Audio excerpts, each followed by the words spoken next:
chaos, chaos. Speaker, it was our government that stood behind Ukraine and led the way in Europe. Everything he has said this afternoon is total nonsense. Obfuscation, avoiding the question. He doesn't have any answers. It's disgraceful. I asked him, Mr. Speaker, about the two-child benefit cap. He's talking about the Kremlin. He's saying everything he can to distract from the mess he is making of our economy. The OECD has downgraded growth for the next 2 years. He can't rule out tax rises. The police chiefs are saying they don't have the money they need to keep the public safe. Just as he's releasing more criminals onto the streets. His cabinet are squabbling with each other. They've said that they've lost control of the borders, but he still managed, Mr. Speaker, to find £30 billion to give away the Chagos Islands. This is total and utter chaos. 2 weeks ago, he was crowing about his historic trade deal and how he got 0% tariffs on steel. Now the steel industry will face 25% tariffs unless he does exactly what President Trump tells him to. It is chaos, chaos, chaos. And isn't the root of the chaos, Mr. Speaker, that it is about this Prime Minister, his decisions and his judgment? I think it would be a great thing if the Russians invaded Britain. It couldn't get much worse than being under Starmer, could it? Are you serious? I am being serious. Something big just broke in British politics, and it might end Keir Starmer's career for good. What began as a quiet morning in Westminster has exploded into a full-blown crisis, and it's dragging the Labour leader into the heart of a scandal that could topple not just his leadership, but the credibility of the entire party. It isn't just about bad headlines, it's about deep-rooted public anger, swirling financial allegations, and a sudden leak on live television that stunned the nation. In minutes, the internet caught fire. Supporters turned to critics. And inside Downing Street, the panic is... Get Starmer out! Get Starmer out! Get Starmer out! Get Starmer out! Get Starmer out! It's reportedly reaching fever pitch.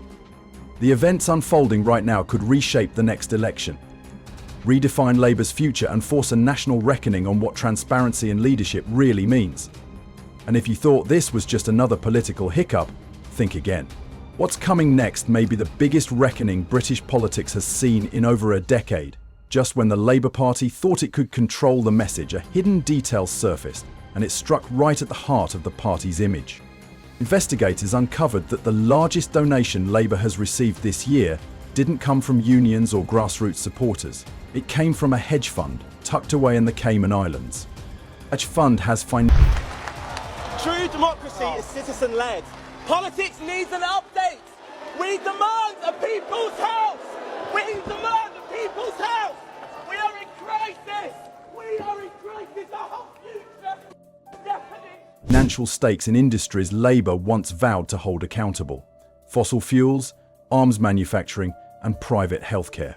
For a party that promises clean energy, disarmament, and universal public services, this revelation hit like a punch to the gut.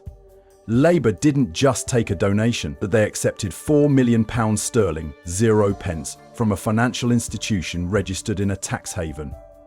One that profits from the very systems they campaign against. The timing couldn't be worse.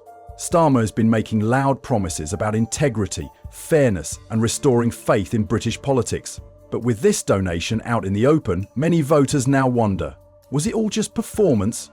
No one expected the moment that changed everything to come from a routine political panel show. But that's exactly... If he wants to talk about councils, let's look at Liverpool or maybe Birmingham, where the rubbish is piling up so high, people vote Labour and all they get is trash, just like what he's saying at the dispatch box. See what happened? During a standard evening broadcast, a panel of journalists and political analysts sat discussing Labour's trajectory. Then, out of nowhere, a respected investigative reporter interrupted the conversation and dropped a bombshell. In his hand were documents, real ones. The studio went quiet. What was supposed to be another opinion-heavy segment suddenly turned into a breaking scandal, live on national TV. The panel froze.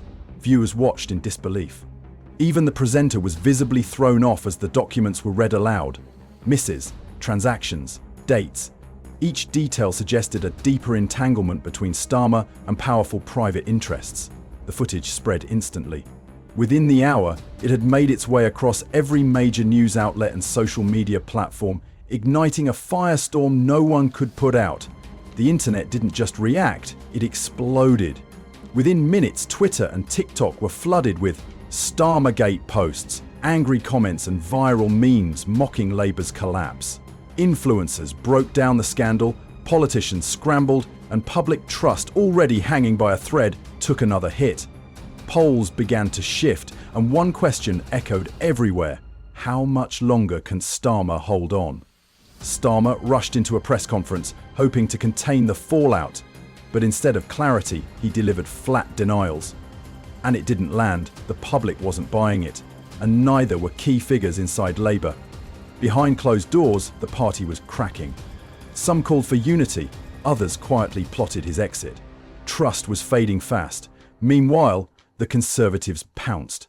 Tory MPs flooded the media, mocking Labour's collapse and using the scandal to distract from their own internal mess, while the smaller parties sharpened their strategy. The Liberal Democrats ramped up their calls for clean politics and reform. The Green Party doubled down on transparency and grassroots leadership. Both saw the public mood shift, and both began quietly preparing for a possible vacuum in the opposition. If Labour couldn't contain the fallout, they were ready to move in and capture the voters left behind. While political rivals jockeyed for position, ordinary voters were left reeling. Many weren't just shocked, they felt genuinely betrayed in a country already grappling with rising costs, stagnant wages, and a housing crisis. The idea that yet another leader might be compromised hit hard. For some, it felt like confirmation that no one in power was really on their side. Starmer had built his image on professionalism and calm leadership, but now that image was cracking. The public watched closely, and what they saw didn't inspire confidence. Polls began to reflect it. Disapproval soared. Support from younger voters, once seen as a Labour stronghold, started to erode rapidly. People wanted answers. Instead, they got damage control. At a time when trust in the system is near its lowest point in decades, this scandal didn't just damage a party. It deepened a national crisis of faith in leadership itself. Everything hinges on what Keir Starmer does next. He's being boxed into a political corner with no easy way out. Denials won't be enough. The public has seen the documents. The media is circling, and inside his own party, support is thinning. This is where leadership is either proven or permanently broken. To survive, Starmer must do more than give speeches. He'll need to lay every card on the table, clear the air, answer the hard questions, and release the full details of his financial dealings. Anything less will only fuel more speculation and weaken his position further. But even full transparency carries risk. If more dirt emerges or his explanations fall flat, it could accelerate the cause for his resignation. And if he chooses to step down, he risks leaving behind a party with no clear direction, one already splintered and scrambling for leadership. The clock is ticking, and with each passing day, Starmer's options grow fewer. The polls paint a brutal picture. In the days following the leak, Labour's approval ratings have plunged. One national survey showed 62% of respondents believe Starmer should resign. Only 28% want him to stay. But the most worrying trend isn't just the numbers, it's who's walking away. Young voters, once the backbone of Labour's support, are turning their backs. Many see the party as out of touch, too cautious or worse, just like the rest. Some are shifting their allegiance to the Greens or the Liberal Democrats. Others are checking out of politics altogether. Online, this shift is visible. TikTok clips criticise Labour's silence. Reddit threads call for a boycott. On Instagram, influencers who once backed Starmer are urging followers to look elsewhere. This isn't just a dip in popularity, it's a warning shot, and unless Labour can win back that trust quickly, they could be facing not just a leadership crisis, but an electoral collapse. Social media has become a political war zone, and Keir Starmer is losing ground fast. Twitter and TikTok are now flooded with reaction videos, meme edits, and brutal side-by-side clips comparing Starmer's past promises to the current scandal. One viral TikTok video, splicing his recent press conference with older campaign footage, has already racked up over 3 million views. The message is clear: the internet doesn't forget. But it's not just satire. Grassroots activists, former Labour supporters, and political influencers are using these platforms to demand accountability. Hashtags like "Where is Starmer" and "Labour let down" are driving record engagement. The pressure isn't coming from tabloids or rival parties, it's coming from ordinary people, phones in hand, and followers in the thousands. And it cuts both ways. Alongside real outrage, misinformation is spreading fast. Conspiracy theories, doctored screenshots, and false claims are muddying the waters, making it harder for voters to separate facts from fiction. In the digital age, perception is power. And right now, Labour's image is taking blow after blow. Inside Labour headquarters, panic has set in. What was once a tightly managed leadership team is now scrambling to contain the fallout. Late-night meetings, conflicting strategies, and a revolving door of advisors have replaced the calm Starmer once projected. Sources say the atmosphere feels like a house divided. Some within the inner circle are urging Starmer to confront the scandal head-on, release more evidence, hold live Q&As, and try to reset the narrative. Others are quietly pushing for resignation, convinced that dragging this out could do more harm than good. The fractures run deep. MPs in marginal seats are growing nervous.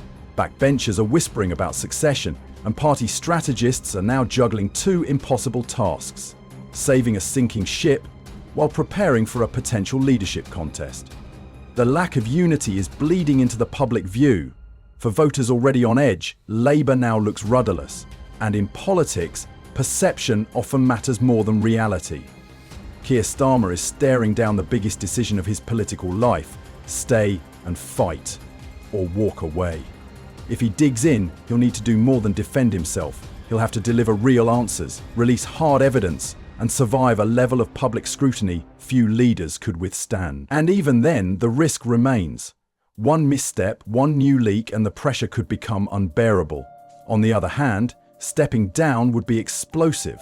It could be seen as admitting guilt, instantly tarnishing his legacy. It could also trigger a messy leadership contest, further splintering an already fragile party and handing ammunition to Labour's enemies.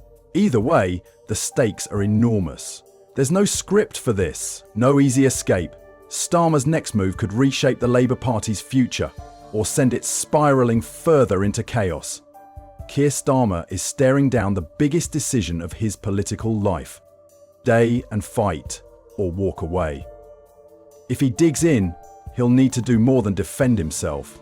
He'll have to deliver real answers, release hard evidence, and survive a level of public scrutiny few leaders could withstand.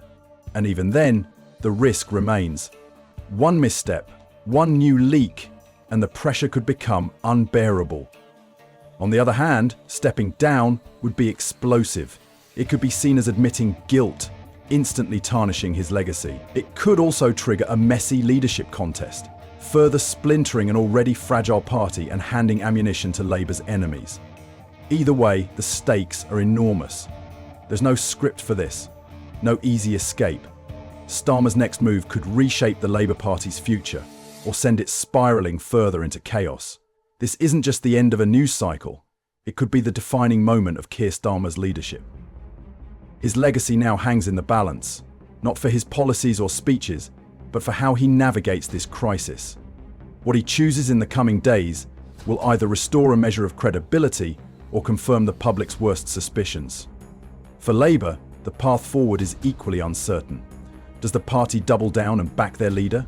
Or do they take the risk of tearing things down and starting fresh? Every option carries consequences, and none guarantee recovery. More broadly, this scandal has exposed a deeper problem in British politics: the growing disconnect between the people and those who claim to represent them. It's not just about Starmer. It's about trust, transparency, and the need for leadership that answers to the public, not private donors. Whatever happens next, one thing is certain: Britain is watching closely, and the question that lingers is no longer just about one man, but about whether the country still believes that politics can serve the people at all. Let us know your thoughts in the comments, like and subscribe to the channel, and with each passing day, Starmer's options grow fewer. The polls paint a brutal picture. In the days following the leak, Labour's approval ratings have plunged. One national survey showed 62% of respondents believe Starmer should resign. Only 28% want him to stay. But the most worrying trend isn't just the numbers, it's who's walking away. Young voters, once the backbone of Labour's support, are turning their backs. Many see the party as out of touch, too cautious or worse, just like the rest. Some are shifting their allegiance to the Greens or the Liberal Democrats. Others are checking out of politics altogether. Online, this shift is visible. TikTok clips criticise Labour's silence. Reddit threads call for a boycott. On Instagram, influencers who once backed Starmer are urging followers to look elsewhere. This isn't just a dip in popularity, it's a warning shot, and unless Labour can win back that trust quickly, they could be facing not just a leadership crisis, but an electoral collapse. Social media has become a political war zone, and Keir Starmer is losing ground fast. Twitter and TikTok are now flooded with reaction videos, meme edits, and brutal side-by-side clips comparing Starmer's past promises to the current scandal. One viral TikTok video, splicing his recent press conference with older campaign footage, has already. For more updates like this,